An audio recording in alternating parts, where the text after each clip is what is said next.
Die geloof waardeur ek lewe, saamgestel uit die geskrifte van Ellen White, wandel in sy voetspore. As julle dan saam met Christus opgewek is, soek die dinge daarbo waar Christus is en aan die regterhand van God staan. Kolossense hoofstuk 3 vers 1. Almal wat die nuwe lewe betree, moet voor hulle doop verstaan dat die Here die onverdeelde liefde vereis. Die beoefening van die waarheid is noodsaaklik. Die dra van vrugte getuig van die karakter van die boom. Daar is 'n deeglike bekering tot die waarheid nodig. Daar is kinders wat van jongs af geleer is om die Sabbat te onderhou.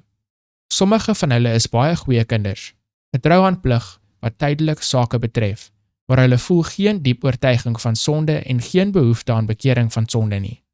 Aangesien daar geen uitbrekende sondes in hulle eie lewens is nie, bly hulle hulself dat hulle nogals goed is. Aan hierdie jong mense is ek gemagtig om te sê, berou julle sonde en bekeer julle, sodat julle sondes uitgewis kan word.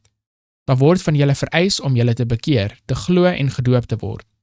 Christus was volkome regverdig, tog het hy, die verlosser van die wêreld, vir die mens 'n voorbeeld gegee deur self die stappe te neem wat hy van die sondaar vereis om 'n kind van God en erfgenaam van die hemel te word. As Christus, die vlekkelose en suiwer verlosser van die mens, om neerbuig om die stappe te neem wat nodig is vir die sondaar om in bekering te neem, waarom sou enigiemand met die lig van waarheid wat op hul pad skyn, huiwer om hul harte aan God te onderwerp en in nederigheid te bely dat hulle sondaars is en hul geloof in die versoening van Christus deur woorde en dade te toon en hulself te identifiseer met diegene wat bely dat hulle sy volgelinge is? Almal wat die lewe van Christus bestudeer en sy leringe beoefen, sal soos Christus word. Hul invloed sal soos syne wees.